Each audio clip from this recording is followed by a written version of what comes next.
আসসালামু আলাইকুম প্রিয় চাকরি প্রত্যাশী ভাই এবং বোনেরা, এই মুহূর্তে যেখান থেকে আমাকে দেখতে পাচ্ছেন সবাইকে আন্তরিক অভিনন্দন এবং শুভেচ্ছা জানিয়ে শুরু করছি আজকের ভিডিও। বরাবর মতো রিকোয়েস্ট থাকবে যে যেখান থেকে এই মুহূর্তে আমাকে দেখতে পাচ্ছেন প্লিজ এই ভিডিওতে একটা লাইক করবেন এবং অবশ্যই চ্যানেলে প্রথমবার হয়ে থাকলে চ্যানেলটি সাবস্ক্রাইব করে পাশে থাকার জন্য বিনীত অনুরোধ জানাচ্ছি। তো আজকে কোন বিষয় নিয়ে কথা হবে অলরেডি ভিডিওর টাইটেল এবং থাম্বনেল দেখে বুঝে গেছেন। তারপরেও বলে দিচ্ছি, আজকে যে বিষয়টা নিয়ে আলোচনা করব বেসিক্যালি এই বিষয়টা নিয়ে সবার বেশি আগ্রহ থাকে এবং সেই বিষয়টা হচ্ছে আপনি সরকারি চাকরি কেন করবেন? বাংলাদেশে বিভিন্ন রকম কর্মসংস্থানের ব্যবস্থা থাকার পরেও আমরা কেন এই সরকারি চাকরির দিকেই বেশি ছুটি? এই বিষয় নিয়ে আজকে টুকটাক আলোচনা করা হবে। তো আজকের ভিডিওতে যেই বিষয় নিয়ে আলোচনা করব সেই বিষয়টা নিয়ে একদম খোলাখুলিভাবে কথা বলবো।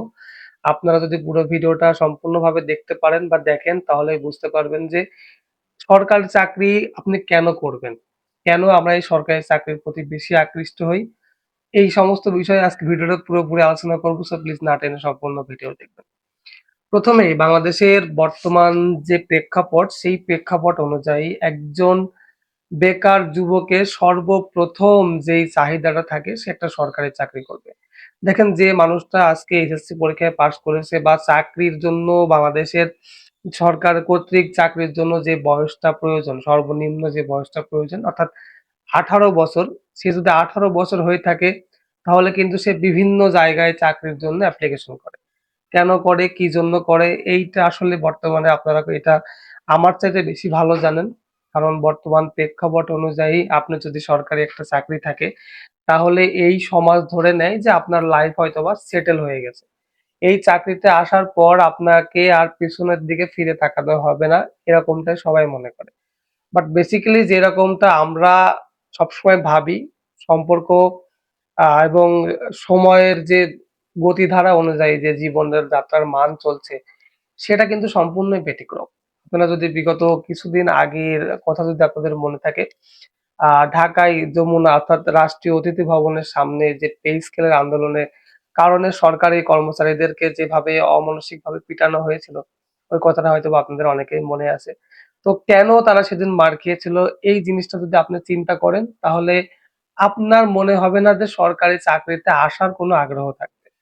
দেখেন, সাধারণত আমরা যে জিনিসটা দেখি যে একজন সরকারি চাকরি যদি কেউ পায় তাহলে আমরা মনে করি যে ও মনে হয় সোনার হরিণ পেয়ে গিয়েছে। তো আপনারা হয়তোবা বাইরের চাকচিক্য লাইফ দেখে অনেকে এই জিনিসটা মনে করতে পারেন। বাট সরকারি চাকরিতে যে আহামরি খুব বেতন হয়, বিষয়টা এরকম না। না, আমি আবার বলছি না যে আপনারা কেউ সরকারি চাকরির জন্য অ্যাপ্লিকেশন করেন না। অবশ্যই করবেন। আপনি যদি আয় বুঝে আপনার ব্যয় করতে পারেন এবং সেখান থেকে যদি সামান্য পরিমাণ সঞ্চয় করতে পারেন, তাহলে বৃদ্ধকালে লাঠি হতে পারে এই সরকারি চাকরি।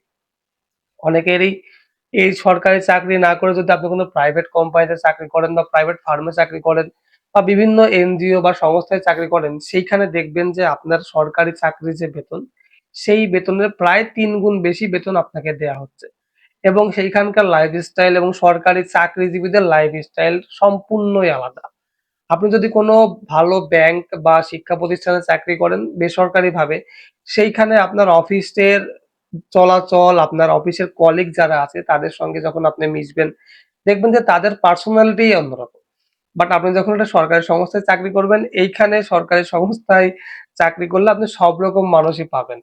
এখানে আপনার ৫ম শ্রেণী থেকে শুরু করে ওইদিকে হায়ার এডুকেশন বা যারা অনেক উচ্চতর শিক্ষিত, অনেক উচ্চ পদস্থ যে সমস্ত কর্মকর্তা আছেন, আপনি তাদের পর্যন্ত এখানে দেখা পাবেন।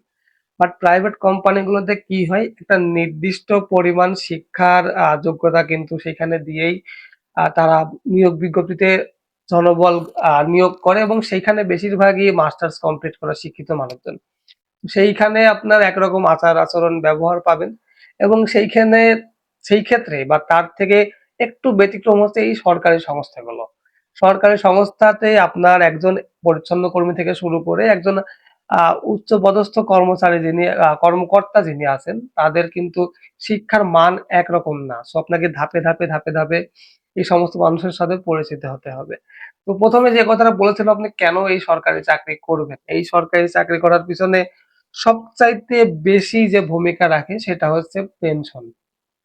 একজন মানুষ একজন পুরুষ মানুষ অথবা মহিলা মানুষ সাধারণত কর্মক্ষম থাকে 18 থেকে 45 বছর বয়সের আশেপাশে, এরকম একটা বয়স কিন্তু আমরা আনুমানিকভাবে ধরে নিই। 45 বছর পরে বাংলাদেশের জলবায়ুর যে আহ প্রথা বা বাংলাদেশের যে জনগণের যে কর্মক্ষমতা বা কর্মদক্ষতা, যেটাই আমরা এখানে বলি, সেটা কিন্তু ভৌগোলিকভাবেই ৪৫ বা ৫০ বছরের আশেপাশে বা এর পরে একজন মানুষের কর্মক্ষমতা একদম শূন্যের কাছে চলে আসে। আপনারা খুব ভালোভাবেই জানেন যে বাংলাদেশের মানুষের গড় আয়ু প্রায় ৭০ বছরের আশেপাশে হবে। তবে সেইখানে যদি আপনি ৫০-৫৫ বছর পরে আপনার কর্মক্ষমতা হারিয়ে ফেলেন, বাকি জীবনটা আপনার জন্য যাতে চলা টাফ না হয়ে যায়, আপনার যেন জীবনের দৈনন্দিন যে খরচ, আপনার ওষুধপত্র, আপনার বাজার খরচ, এই সমস্ত জিনিসের জন্য যেন আপনার অন্যদের কাছে হাত পাতা না লাগে, আপনার ছেলে-মেয়েদের মুখের দিকে তাকানো না লাগে, সেজন্যই কিন্তু মানুষ এই সরকারি চাকরি করে। কারণ একটা নির্দিষ্ট সময়ের পরে এখান থেকে একটা মোটা অঙ্কের টাকা পাওয়া যায়। এককালীন টাকা, যে টাকাটা আপনি যেকোনো কাজে খাটাইতে পারেন এবং আপনাকে মাসিক একটা পেনশন দেয়া হবে আপনার জীবন যতদিন চলমান আছে।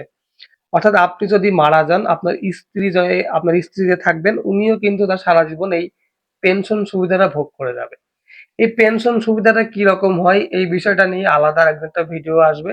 তবে আমি এই এতটুকু আপনাদেরকে বলে যেতে চাই, আপনি যখন চাকরি রিটায়ার্ড করবেন বা চাকরি শেষ করবেন, তখন আপনার বেসিক, অর্থাৎ আপনি যদি সামহাউ ৪০,০০০ টাকা বেসিকের সময় যদি আপনার চাকরিতে রিটায়ার্ড করেন, তাহলে আপনি পেনশনে গেলে ওই ৪০ এর অর্ধেক ২০,০০০ টাকা পেনশন পাবেন।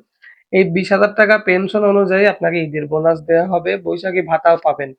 তো সরকারি চাকরি মূলত মানুষ এইজন্যই করে যে এইখানে একটা নির্দিষ্ট সময়ের পরে একটা টাকা পাওয়া যায়, যে টাকা দিয়ে আপনি আপনার বৃদ্ধকালের সঙ্গী হিসেবে এই টাকাকে ভাবতে পারেন।